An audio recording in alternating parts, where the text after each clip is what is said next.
Imagina que es 2024 y eres una mujer de 63 años llamada Linda, que trabaja como profesora de escuela pública en Springfield, Illinois. Has pasado 34 años corrigiendo exámenes, lidiando con la burocracia administrativa y asistiendo a interminables reuniones de profesores. Ganas $68,000 al año, te duelen las rodillas y tu paciencia se agotó hace mucho tiempo, pero te has quedado. Te has quedado por una promesa simple que estaba escrita en tu contrato de empleo el día que empezaste en 1990. Trabaja para el Estado durante 30 años. Contribuye con una parte de cada cheque de pago y cuando te jubiles, recibirás el 75% de tu salario final, ajustado a la inflación, por el resto de tu vida. El Estado de Illinois hizo esa promesa. Y durante 34 años cumpliste tu parte del trato. Ahora es el momento de que ellos cumplan la suya, excepto que hay algo que Linda no sabe. Y es que el fondo de pensiones que se supone que debe pagarle no tiene suficiente dinero, ni siquiera cerca. El estado de Illinois le debe a sus sistemas de pensiones más de $140,000 millones que no tiene. Una brecha que no se está reduciendo, sino que crece cada año. Y no hay un plan para arreglarlo, porque ya no existe ningún plan que pueda arreglarlo. Linda no está preocupada porque lee sus estados de cuenta que le dicen que el dinero está ahí. Su sindicato le dice que los beneficios están protegidos por la Constitución del Estado, y su Departamento de Recursos Humanos le dice que llene el papeleo de jubilación. Todos actúan como si todo estuviera bien. Y esa es precisamente la primera señal de que no lo está. Esta no es la historia de una profesora en un estado, sino la historia de una promesa de $50 billones hecha en todos los Estados Unidos. Una promesa que no se puede cumplir, y un sistema diseñado de una manera que garantizaba su fracaso. Esto no es teoría, es historia documentada. Es ciencia actuarial. Y ya está sucediendo a tu alrededor. Una vez que ves el patrón, no puedes dejar de verlo. Lo que la mayoría de la gente cree que está sucediendo con las pensiones es que se trata de un debate político donde un lado quiere recortar los beneficios y el otro quiere protegerlos. Y los medios lo cubren como cualquier otra pelea partidista. La gente asume que el problema se limita a unos pocos lugares mal administrados, como Detroit o Puerto Rico, y piensan que el gobierno federal intervendrá si las cosas se ponen lo suficientemente mal. Creen que la seguridad social es un tema separado, que su propio fondo de jubilación está a salvo, y no piensan en los bomberos de su ciudad, los profesores de sus escuelas o los oficiales de policía en sus calles, a todos los cuales se les deben beneficios del mismo sistema. La narrativa pública es que las pensiones son un problema manejable que está siendo abordado por personas razonables, tomando decisiones difíciles, pero esa narrativa es completamente falsa. Lo que realmente está sucediendo es mucho más simple y mucho peor. Los sistemas de pensiones en los Estados Unidos han hecho promesas que superan sus activos en aproximadamente 5 a 8 billones de dólares, dependiendo de cómo se cuenten. Estas no son proyecciones abstractas, son obligaciones legales, dinero que se debe a personas reales que ya han trabajado los años, que ya han pagado al sistema y que ya cuentan con cheques que llegarán cada mes durante los próximos 20, 30 o 40 años. La brecha no se está cerrando. Se amplía cada año porque la matemática no funciona. Nunca funcionó. Y en este punto no se puede hacer que funcione sin romper las promesas o quebrar los presupuestos. El sistema no falla por error. Falla por diseño. Esta no es una falla política. Es una inevitabilidad actuarial disfrazada de política. Para entender cómo llegamos a este punto, primero tienes que entender qué es realmente una pensión y cómo fue diseñado el sistema. Una pensión es un plan de beneficios definidos, lo que significa que cuando te jubilas, recibes una cantidad fija cada mes por el resto de tu vida, calculada en base a tus años de servicio y tu salario final.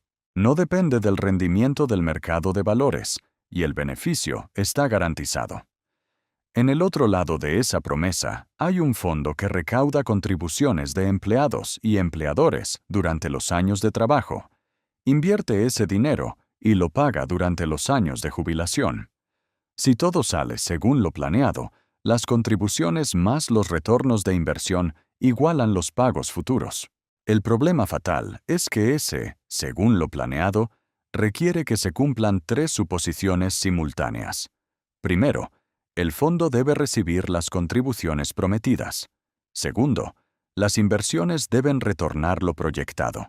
Y tercero, los jubilados no deben vivir más de lo esperado.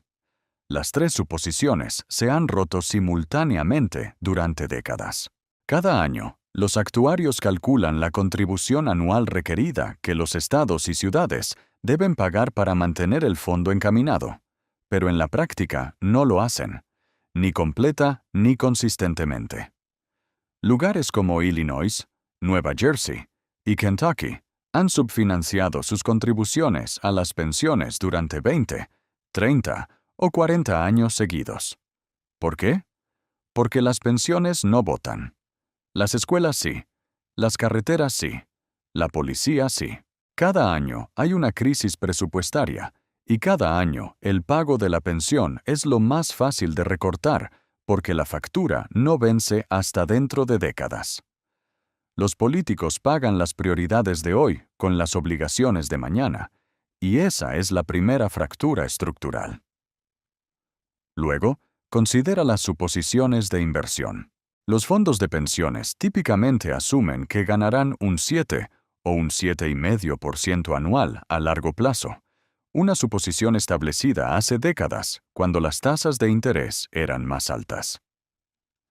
Hoy, con los rendimientos de renta fija estructuralmente más bajos, para alcanzar ese 7%, los fondos han vertido dinero en activos mucho más riesgosos como capital privado, fondos de cobertura e infraestructura, inversiones que son menos líquidas, más difíciles de valorar y que conllevan riesgos ocultos. Incluso con ese riesgo masivo, muchos fondos no alcanzan sus objetivos, y cuando un fondo asume un 7% y gana un 5%, esa brecha del 2% se agrava cada año durante décadas. Y finalmente, la demografía.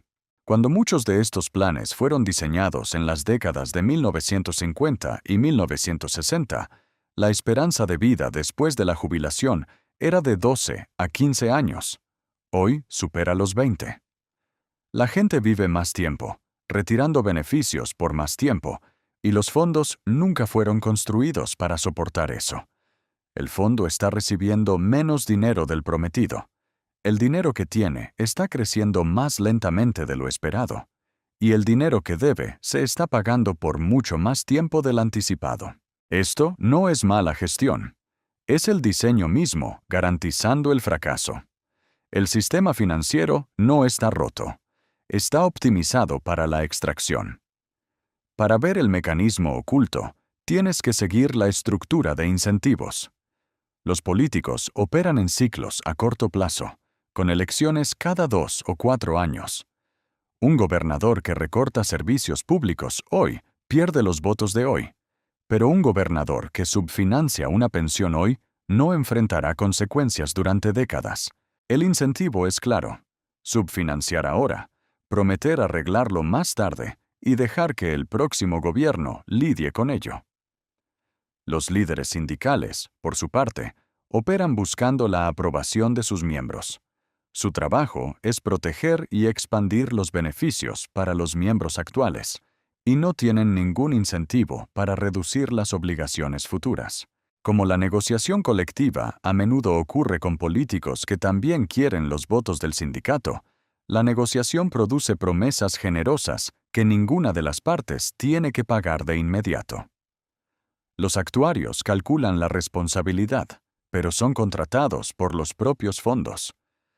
Una estimación conservadora que muestre un déficit masivo crea problemas políticos, mientras que una estimación generosa, usando suposiciones de retorno optimistas, hace que todos se vean mejor. Los contadores informan los números, pero las reglas de la Junta de Normas de Contabilidad Gubernamental permiten a los fondos públicos informar su estado de financiación utilizando su propia tasa de retorno esperada, como la tasa de descuento, una ficción legal que las empresas privadas no pueden usar. Las mismas obligaciones se verían mucho peor en un balance corporativo, pero los fondos públicos usan estas reglas para parecer más saludables de lo que son. Todos en el sistema tienen una razón racional para patear la lata hacia adelante, así que todos lo hacen. La única restricción que no se puede patear es el tiempo, y el tiempo eventualmente se acaba. La matemática no miente. Este patrón no es nuevo, y la historia proporciona estudios de caso perfectos de cómo termina esto. Considera a Detroit. Para 2013, los dos fondos de pensiones de Detroit estaban subfinanciados en aproximadamente $3.500 millones. La ciudad había estado subfinanciando las contribuciones durante años, mientras el declive industrial reducía la base impositiva, hasta que el número de jubilados superó al de trabajadores activos. Cuando finalmente llegó la bancarrota, los jubilados sufrieron un recorte del 4,5% en sus beneficios mensuales, lo que no suena catastrófico hasta que te das cuenta de que fue acompañado por la eliminación de los ajustes por costo de vida. A lo largo de una jubilación de 20 años, eso se agrava en una reducción del 30 al 40% en el poder adquisitivo real. Imagina lo que eso significa para una persona de 70 años que planeó toda su vida en torno a una promesa institucional. Luego mira a Pritchard, Alabama, donde en 2009 la ciudad simplemente dejó de enviar cheques de pensión. Sin declaración de bancarrota, sin negociaciones, solo la interrupción total de los pagos. Los jubilados que habían servido como oficiales de policía y bomberos no recibieron nada. Puerto Rico operó su sistema de pensiones esencialmente como un esquema de pago sobre la marcha, sin construir un fondo real. Y cuando la economía de la isla colapsó y la migración se aceleró, los jubilados se convirtieron en acreedores no garantizados en un proceso similar a la bancarrota. En Grecia, frente al colapso de la deuda europea en 2010, las pensiones del sector público fueron recortadas en hasta un 40%. Los jubilados que habían trabajado toda su carrera para el Estado vieron colapsar sus ingresos de la noche a la mañana, rompiendo el contrato social de manera irreparable. Estos no son valores atípicos, son la demostración matemática de lo que sucede cuando las promesas superan la capacidad productiva. La riqueza no desaparece, se transfiere. En todo este proceso, hay beneficiarios claros que extrajeron valor mientras el sistema se desmoronaba.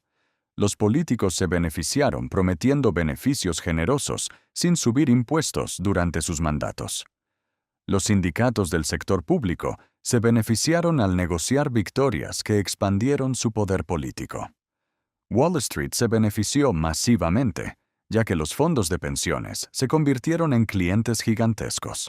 Las empresas de capital privado y los fondos de cobertura cobraron miles de millones en comisiones gestionando los activos de las pensiones, honorarios que se pagaban independientemente de si los fondos alcanzaban sus objetivos de retorno o no.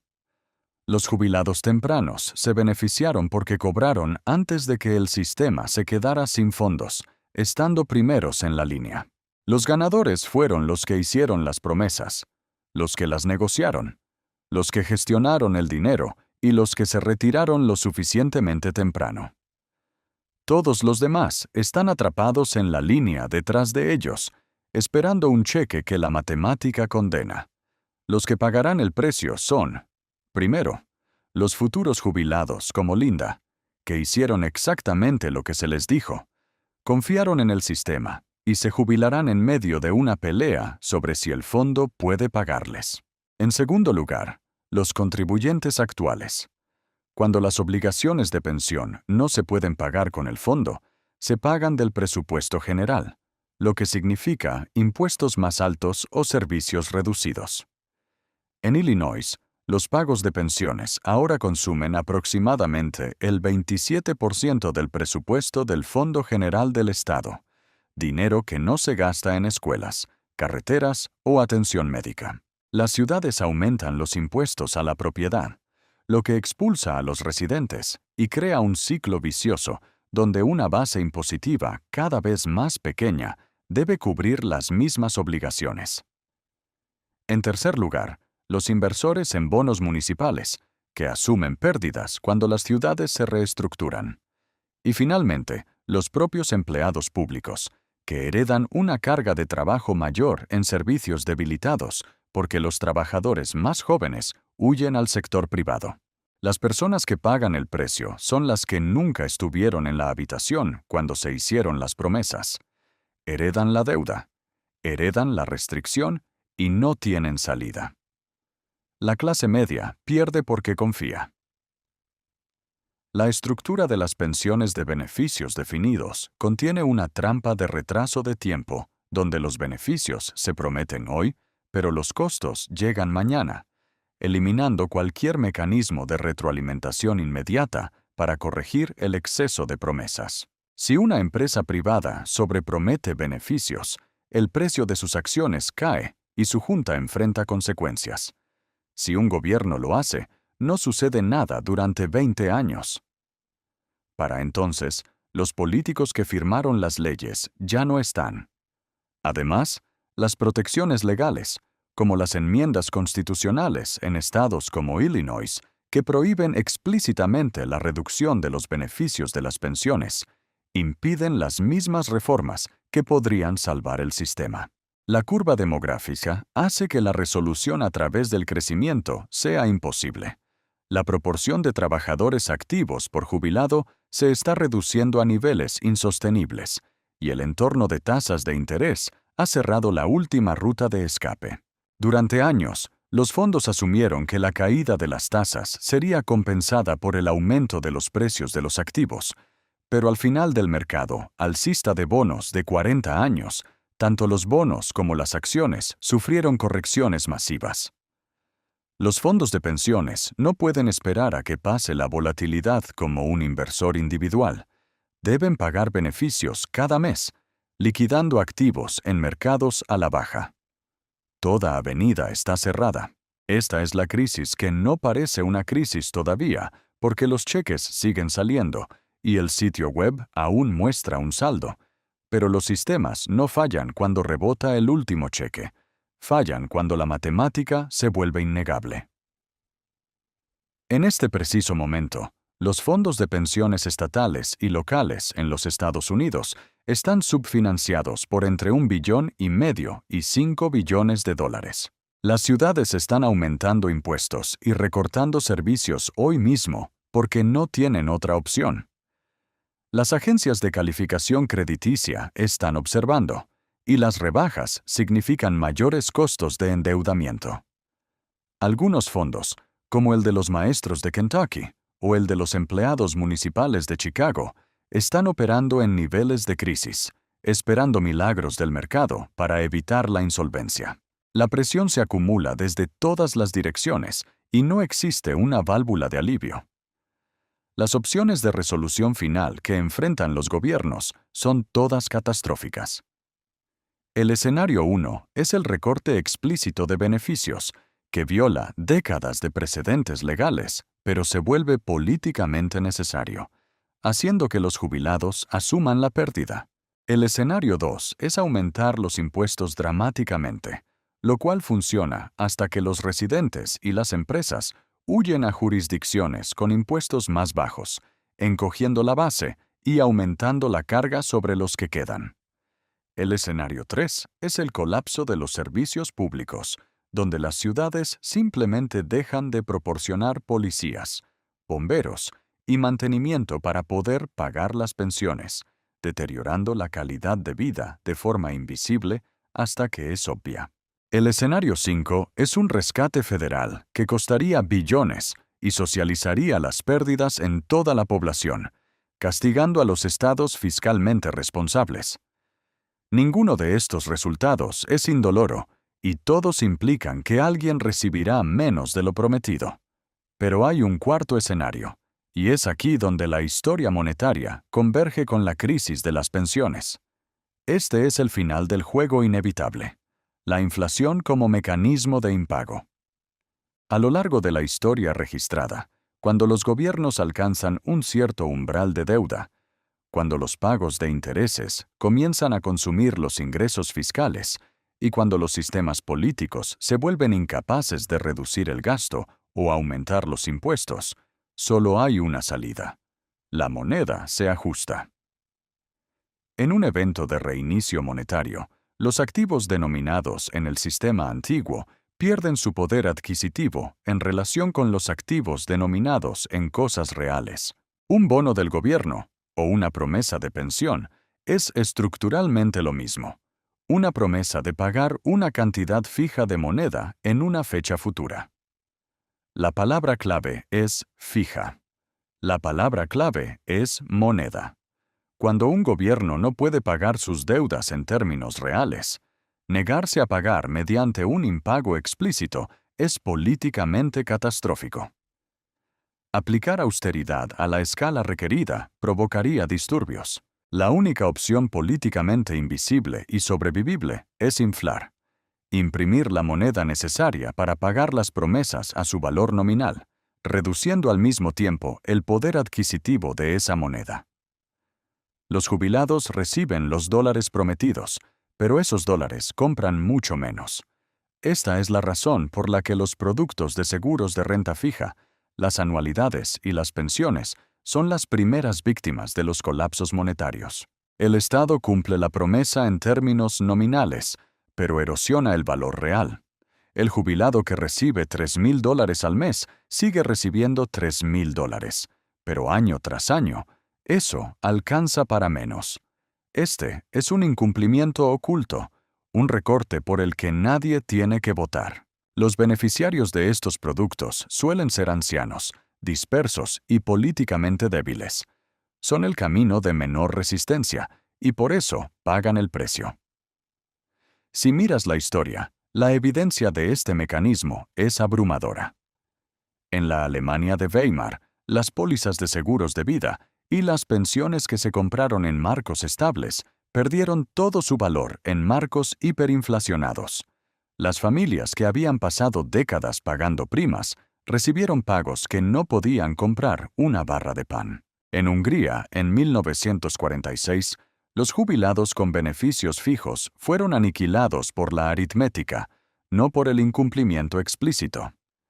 En Argentina, en 2001, los ahorristas que creían tener dólares descubrieron que sus activos habían sido redefinidos y devaluados por el Estado de la noche a la mañana.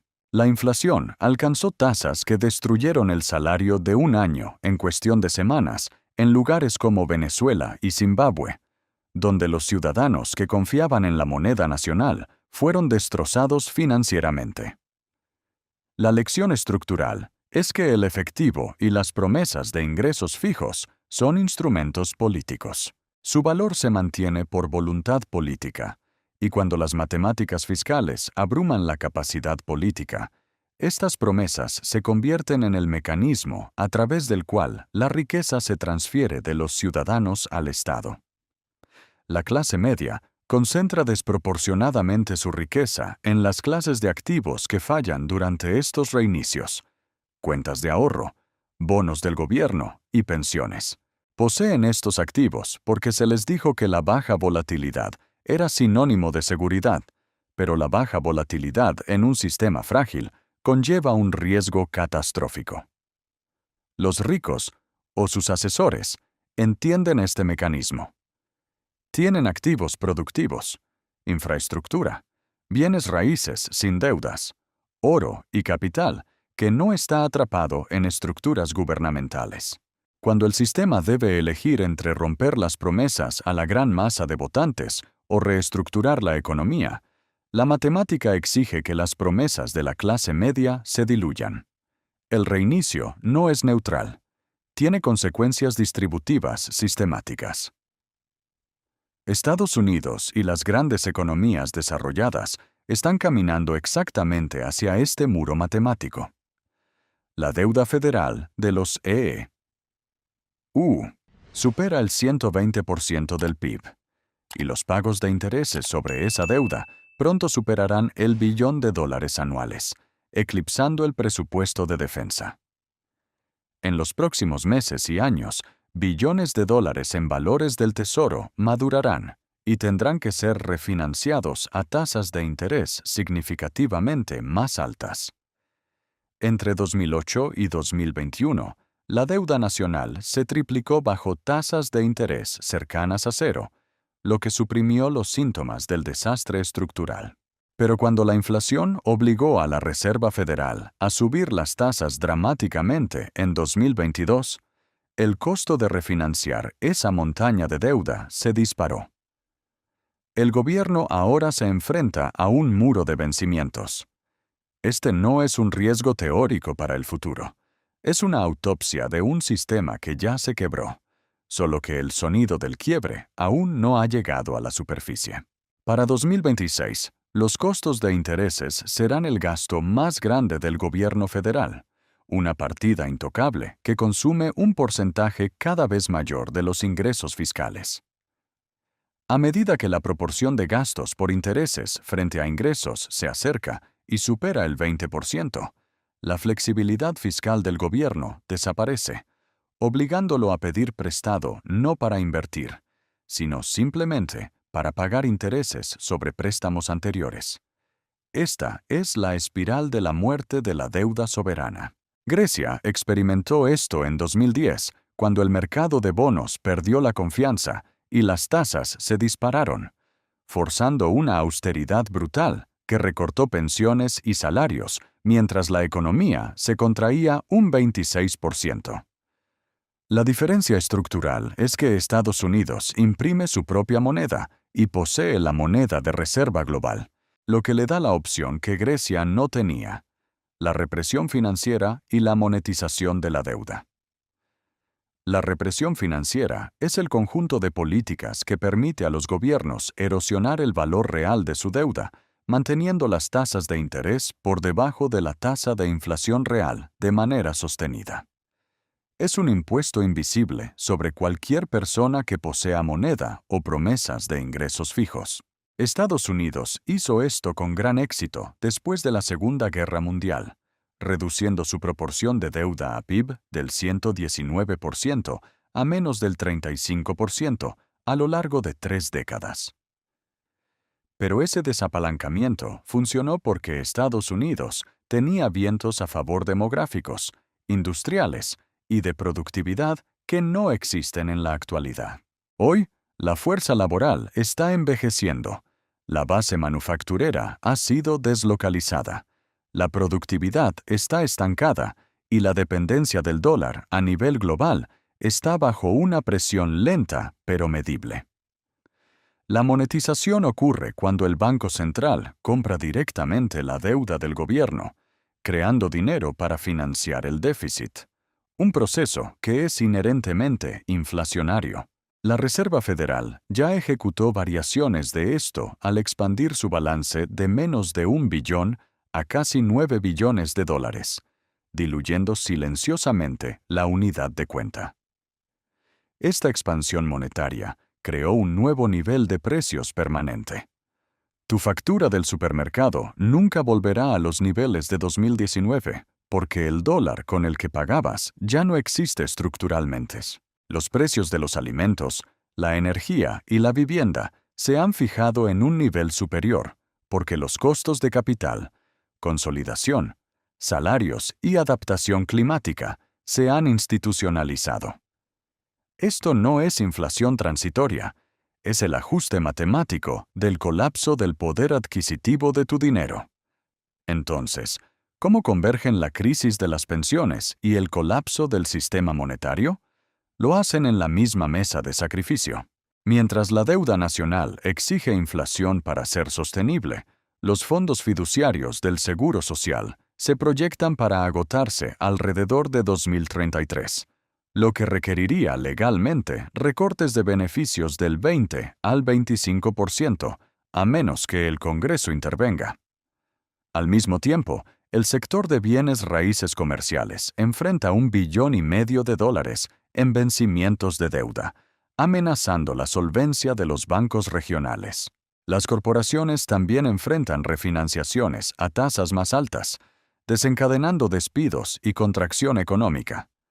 Todo esto ocurre simultáneamente. Los gobiernos estatales y locales estarán bajo presión para pagar sus obligaciones de pensión justos cuando la base fiscal se esté erosionando y el gobierno federal esté atrapado en su propia crisis de intereses.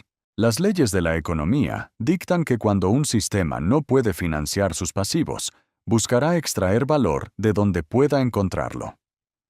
Los gobiernos en quiebra no desaparecen, se alimentan, y se alimentan de los activos más visibles, registrados y accesibles que poseen sus ciudadanos. El principal mecanismo de confiscación del gobierno no es la fuerza física, sino el acceso administrativo. Cuando depositas dinero en un banco, legalmente has otorgado un préstamo no garantizado a una institución privada. Eres el último en la fila si el banco quiebra. En Chipre, en 2013, el gobierno no envió soldados a las casas. Simplemente cambiaron las reglas un fin de semana, y los depósitos por encima del monto asegurado se convirtieron a la fuerza en capital bancario para recapitalizar el sistema. Este proceso, llamado bail-in, está codificado en la arquitectura de resolución bancaria europea y estadounidense en la actualidad. Es la forma preferida de lidiar con crisis sistémicas sin recurrir a rescates financiados por contribuyentes, que conllevan un costo político inmenso. Las cuentas de jubilación con capital atrapado, como los planes 401(k), las IRA y las pensiones privadas, son los próximos objetivos. El riesgo no son los activos dentro de la cuenta, sino la estructura de la cuenta misma. Al aceptar sanciones por retiro anticipado y beneficios fiscales diferidos, ha cedido opcionalidad al Estado, aceptando jugar bajo reglas que el Estado puede cambiar cuando la necesidad fiscal lo exija. En 2010, Hungría nacionalizó esencialmente los fondos de pensiones privados, obligando a los ciudadanos a transferir sus activos al sistema estatal o perder sus beneficios. Polonia en 2013 confiscó aproximadamente la mitad de los activos de fondos de pensiones privados y los transfirió al Estado para reducir la deuda soberana. Irlanda impuso gravámenes a las pensiones privadas para financiar su rescate bancario.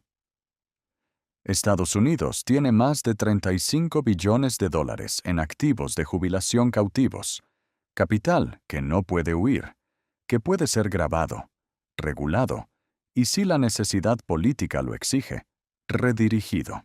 Lo que las estructuras permiten, las crisis eventualmente exigen. Cuando no puedes mover tu capital, te conviertes en un objetivo fijo, y los objetivos fijos siempre pagan el precio. El colapso económico nunca se distribuye de manera uniforme. Durante la Gran Depresión, las personas que pagaron el precio fueron los pequeños ahorradores que confiaron en los bancos rurales, mientras que los ricos, con acceso a información, ya habían movido su capital a oro y bonos del gobierno seguros. En la crisis argentina del Corralito, los ciudadanos de clase media vieron sus ahorros en pesos devaluados o congelados en los bancos, mientras que la élite adinerada ya había transferido miles de millones a cuentas extraterritoriales en jurisdicciones estables como Suiza o Uruguay.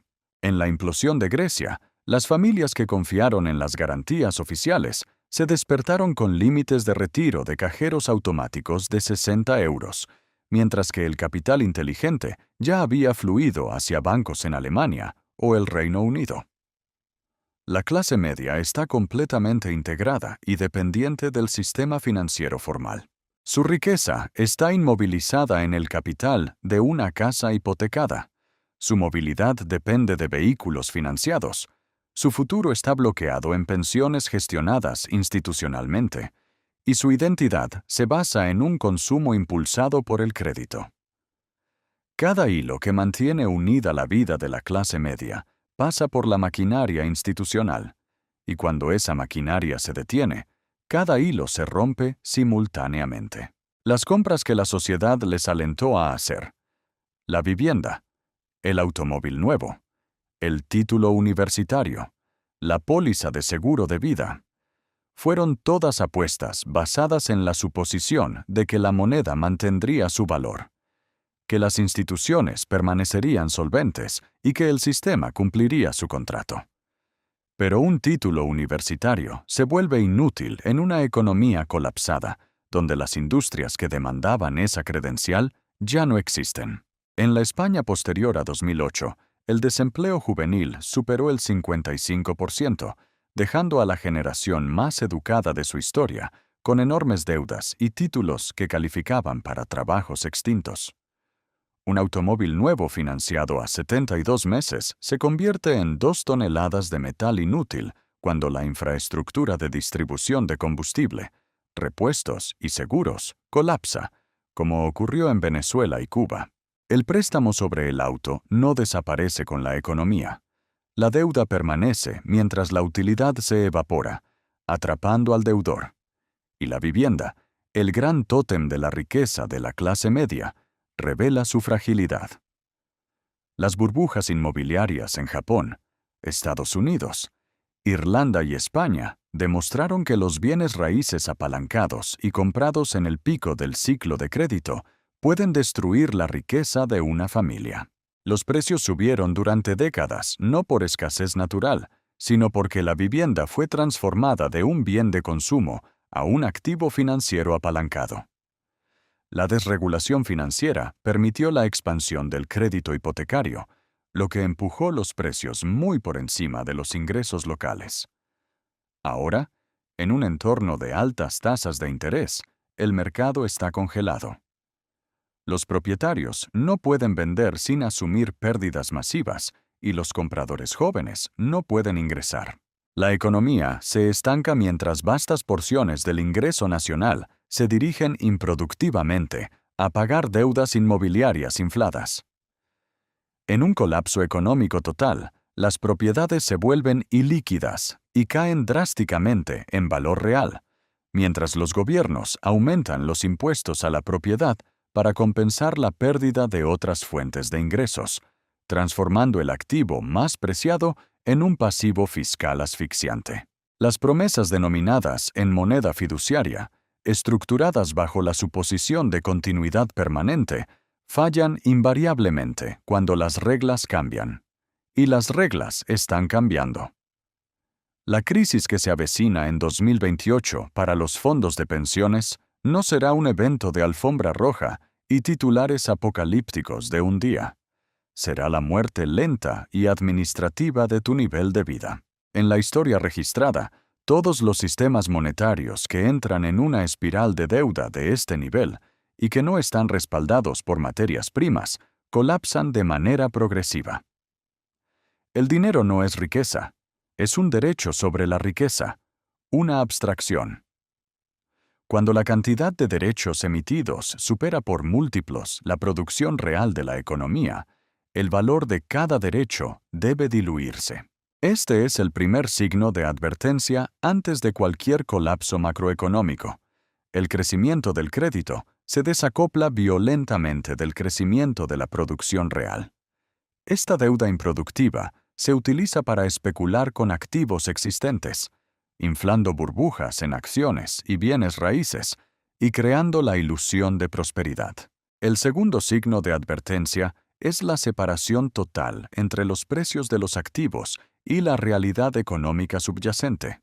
Las valoraciones ya no reflejan la productividad, sino la avalancha de liquidez artificial. Y el tercer signo es la concentración de las ganancias financieras en los dueños de activos, mientras la economía amplia se estanca y los trabajadores dependen de tarjetas de crédito y sistemas de compre ahora y pague después, para mantener su nivel de vida básico. Estos no son defectos temporales del sistema. son sus características fundamentales en la etapa final del ciclo. A medida que el gobierno se ve arrinconado, el mercado y el marco legal evolucionan para extraer la máxima cantidad de valor posible del consumidor. La inflación ya funciona como un impuesto regresivo constante, pero hay mecanismos de extracción más insidiosos y microeconómicos en juego. Las corporaciones aprovechan su poder consolidado para implementar la reducción de tamaños o shrinkflation, bajando el contenido de los productos sin bajar el precio. Aumentan los precios bajo el pretexto de choques temporales en la cadena de suministro, y cuando los costos disminuyen, mantienen los precios altos para asegurar márgenes de ganancia récord, una táctica de coordinación tácita y precios de trinquete. Han transformado todo en un modelo de suscripción para explotar la fricción de la cancelación y el sesgo de tarifa plana. La entrega de comida, que solía ser ocasional, ahora impone primas masivas ocultas en cada transacción.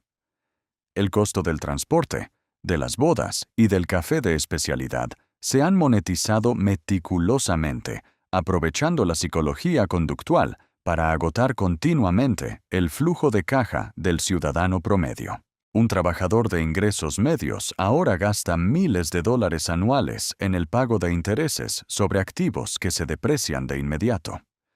El consumidor ha sido condicionado a considerar que la lealtad a la marca, las vacaciones financiadas a crédito y las renovaciones de teléfonos inteligentes cada año son marcadores de un nivel de vida adecuado, cuando en realidad son aspiradoras financieras.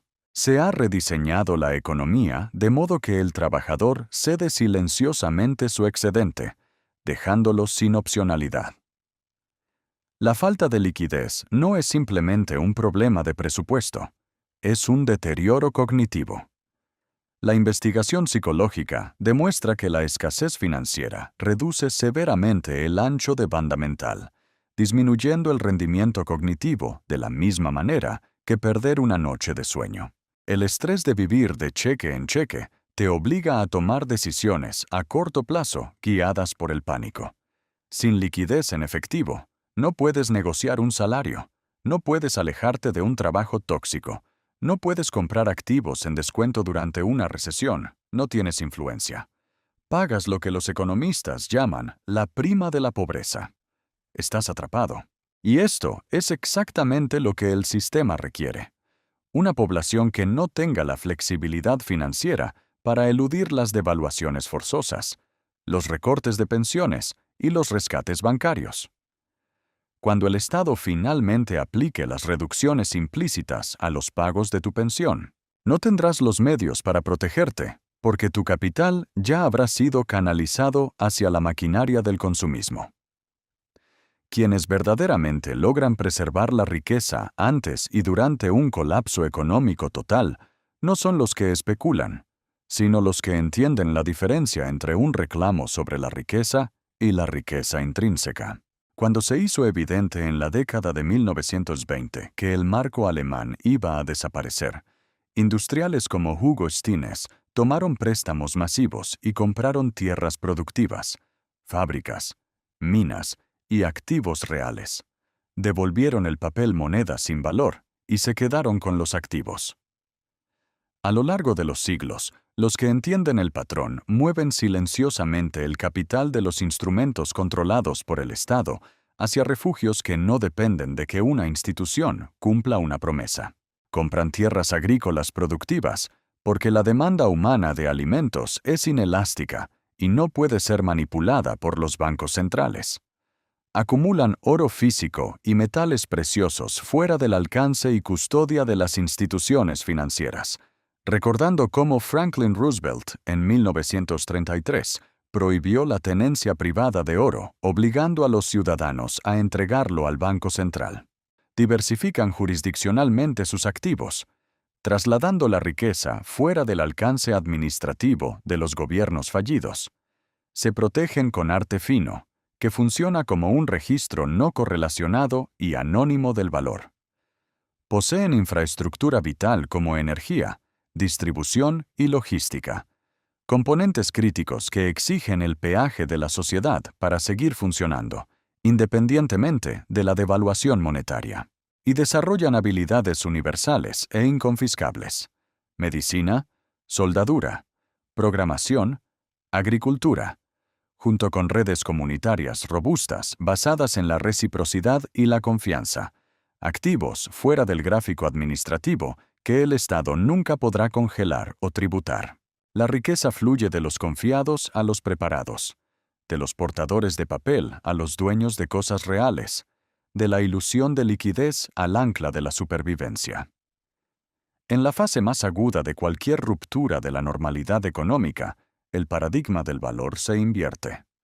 El oro se convierte en un símbolo inútil de retención de valor a largo plazo para un hombre que se muere de frío o infección. En entornos como el Berlín de la posguerra, la Rusia posterior a la caída soviética o el Zimbabue asolado por la hiperinflación, la liquidez es dictada exclusivamente por las necesidades de supervivencia fisiológica inmediata. Los consumibles divisibles que satisfacen dependencias o dolores agudos, como el tabaco, el alcohol y los destilados, se convierten instantáneamente en moneda fuerte porque suprimen la desesperación física y psicológica. Un curso de antibióticos básicos en una sociedad privada de su cadena de suministro farmacéutico occidental puede valer más que cualquier pieza de joyería fina, y los testimonios de Venezuela y los Balcanes atestiguan sin rodeos que se intercambiaron anillos de oro por dosis de amoxicilina. La energía portátil y almacenada, especialmente los combustibles líquidos como la gasolina o el diésel, otorga la máxima ventaja asimétrica. Por último, el capital de producción tangible, como las semillas, herramientas manuales y filtros de agua, garantiza no solo la supervivencia transaccional, sino la autonomía prolongada. La sociedad de consumo moderna menosprecia esta preparación considerándola paranoia. Recompensa la externalización de todas tus dependencias hasta el momento exacto en que la fragilidad estructural de ese andamiaje invisible se desploma sobre ti. La clase media confía en el sistema ciegamente. Los individuos resilientes comprenden que un sistema es solo una superestructura de contratos y que todos los contratos mueren cuando los recursos subyacentes son mal gestionados. Si has estado construyendo tu futuro con la narrativa de que todo volverá a ser como en 2019, que las tasas de interés, los precios de los bienes raíces, el costo de los alimentos y el rendimiento de los fondos de pensiones eventualmente se normalizarán, debes entender que esa normalidad era una fase transitoria de expansión crediticia que ya concluyó matemáticamente. El sistema occidental de promesas inmensas y pasivos no financiados, desde los billones en cuentas de retiro hasta el desmoronamiento demográfico, choca en una colisión ineludible. Todo colapso en la historia del dinero comienza como una alteración administrativa, ignorada por el ciudadano promedio, encubierta en estadísticas retocadas y normalizada como el costo de vivir. Y luego, en un instante de clarividencia traumática, el puente sobrecargado cede. Quienes hayan dejado su capital atrapado en esquemas fiduciarios y fondos gubernamentales absorberán el impacto total de la deflación silenciosa que los burócratas orquestarán. Todo ya está en movimiento. El muro no aparecerá en las noticias matutinas, aparecerá en el estado de tu cuenta de jubilación y en el estante del supermercado. Y para cuando trates de cobrar el cheque prometido, la matemática de la realidad económica ya habrá hecho su trabajo implacable. Este video es un análisis histórico y educativo. No es asesoramiento financiero ni de inversión. Consulte a profesionales. Si entiendes la estructura de lo que hemos analizado hoy, si prefieres ver la mecánica de los sistemas antes de que la maquinaria te procese, suscríbete. Y en los comentarios, dime desde qué ciudad estás observando cómo se desarrolla el patrón.